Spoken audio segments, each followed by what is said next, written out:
We have been following a story out of the Boulder Valley School District regarding cell phones, using them during school. Your reporter in Boulder County, Sarah Horbakowitz, has been following that story for quite some time. Her latest story goes back to class and shows us how things are going for students. 06. At Centaurus High School lunch, Mr. Jackson dominates the ping pong table. The air hockey table, chessboard, and gymnasium are full. New music to Principal Carol's ears. Oh my gosh, it's been exceptional.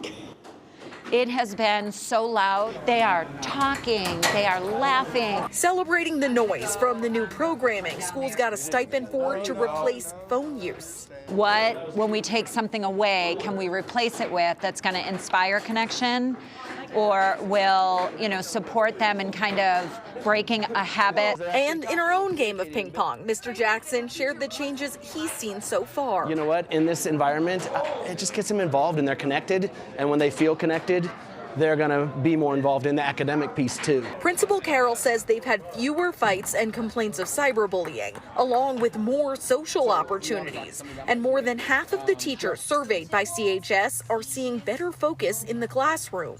I do see kids more focused in that participation piece in our reading aspects and being able to identify and analyze piece of work. But it's still not perfect. Coming in the middle of the year has brought some confusion and frustration from parents. We understand that parents are concerned for their children, and we have students in a building, and we are seeing the impact of social media and phones on them. And there is a marriage between those two things.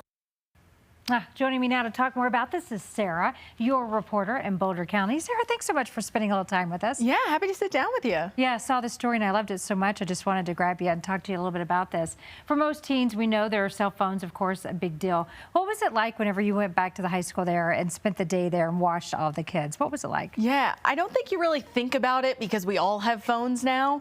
But when I was in that school and saw that many kids and maybe one phone, it was the first time in a long time that I'd really seen that. So it's definitely, in my opinion, it looks like it's working in that students are following it. Yeah, I'm guessing, so often when you see everybody with their cell phones, adults and teens alike, we're not just talking about young people, right?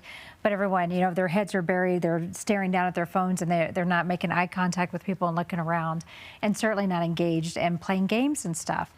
How great was it to see these kids interacting with each other and just really kind of enjoying the moment? That's what I thought was super interesting is when I first went to the school board meeting last year when this was first approved, there wasn't a lot of information on how it would be implemented. But when I went to the school, they had air hockey tables, they had ping pong tables. They were addressing what these kids can do now that they don't have a phone. And I think that was a big piece of it that parents had concerns about before they saw it in place. What are some of the concerns that the parents have and how are they addressing those? Yeah, I think the biggest concern I'm hearing from parents is emergencies, right? You want your kid to have their phone in case of an emergency. But the school said, some of them have kids in the district and they can email. The kids will have their laptops still in class. And they can keep their phones on them, just in their backpack. And it's a very strict, it has to stay in your backpack. Are they going to make any changes as they move forward, do you know, or moving into next year? Anything that they've said, this isn't working so great, or let's take another look at it? I think a lot of those hurdles came when they first put it in place. It was a lot all at once. The principal told me, though, we wish we did this years ago, but there still were some of those learning curves that they're still kind of working through, like enforcement. What exactly is the punishment going to look like down the road? And the kids can still have their phones, right? They're just in their backpacks. Exactly. So if you see it, they're going to take it away. They have these little plastic lockers in the principal's office, and they lock your phone away under key, and you can come pick them up. But they're figuring out what the punishment will look like long term and if they need it. Right. Grades getting better? I wonder if they've been able to see that yet. I asked about that, but it's too soon to tell, they said. But as far as some of the teachers, you saw one teacher playing ping pong there.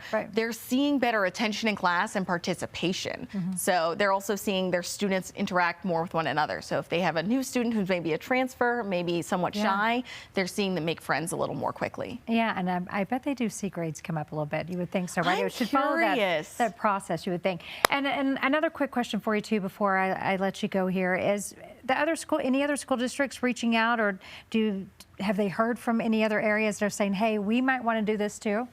I think it's too early for them to be advising other school districts maybe, but this is part of a national trend that we're seeing. A lot of schools talk about and a lot of school boards talk about, and I think schools across the country right now are all trying to figure out, how can we make this work? How can we keep kids off the phone in class, but still help parents be able to contact their kid when they need to? And I love when I heard him say that they've seen less cyberbullying. Yeah. That's fantastic. Cyberbullying and in-person fights, they said too, because students are focused when they're in the classroom instead of trying, texting their friend or pulling someone else out. And I think a big part of that is staffing those activities. They have a gym now where people can play during their free period instead of just sitting on your phone. Yeah, I love it. Sarah, thanks so much for being with us. Of course, you're a reporter in Boulder County, Sarah Horbakowitz, and you can see the rest of Sarah's stories on cell phones in school on our website, and more of her work at cbscolorado.com.